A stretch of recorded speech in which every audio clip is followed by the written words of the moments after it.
Comment reconnaître le risque chimique d'un produit? On parle de risque chimique lorsque l'utilisation d'un produit est susceptible de créer une atteinte physique à l'utilisateur, soit par contact direct, par exemple des projections lors de la vidange d'un sac de produits pulvérulents, ou par contact indirect, par exemple l'inhalation possible des vapeurs émises lors du remplissage d'un bidon d'un produit liquide.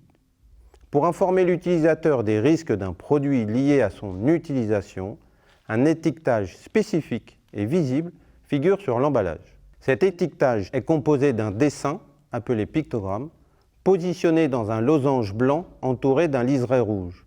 Il s'agit de l'étiquetage CLP, rendu obligatoire par le règlement européen du même nom.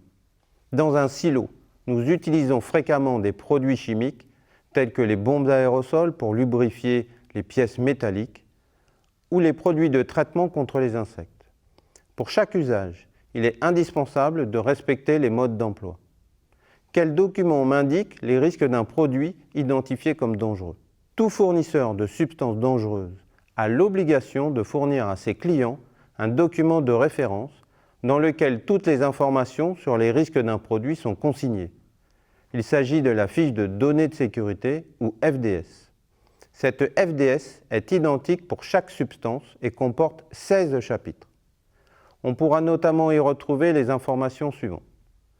Le nom du produit et les coordonnées du fournisseur avec les numéros de téléphone d'urgence, l'identification des dangers, la composition et les informations sur les composants, les premières actions à réaliser en cas d'accident ou d'incendie, les bonnes pratiques de manipulation et de stockage, les équipements de protection individuelle appropriés et les valeurs limites d'exposition, les caractéristiques physiques du produit, sa stabilité et sa réactivité, la toxicologie du produit avec les effets sur les êtres vivants, l'écotoxicologie permettant d'évaluer son incidence sur l'environnement, les principes d'élimination des emballages ou d'un produit périmé, celles relatives au transport et enfin des informations complémentaires.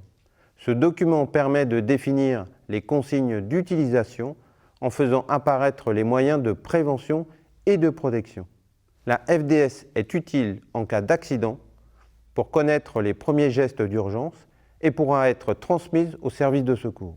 Le risque principal d'un produit est lié à sa capacité à pénétrer dans l'organisme, soit par la peau, à la suite d'une projection, soit par les voies respiratoires en l'inhalant.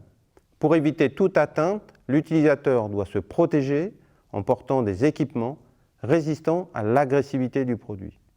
Par exemple, une paire de gants nitrile, une paire de lunettes et des vêtements à manches longues. Il pourra ajouter une combinaison de protection et un masque respiratoire suivant les recommandations prévues au chapitre 8 de la FDS. Les produits dangereux doivent être sur rétention pour éviter les pollutions en cas de fuite et limiter les risques de contact. Comment gérer une situation accidentelle?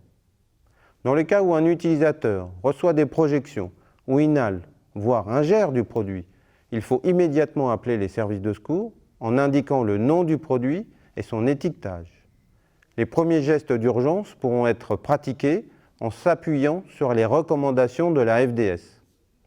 En cas d'incendie, lors de l'alerte des secours, il faudra rappeler le produit en cause et agir sur le feu en s'assurant que l'usage de l'eau ne soit pas contre-indiqué dans la FDS.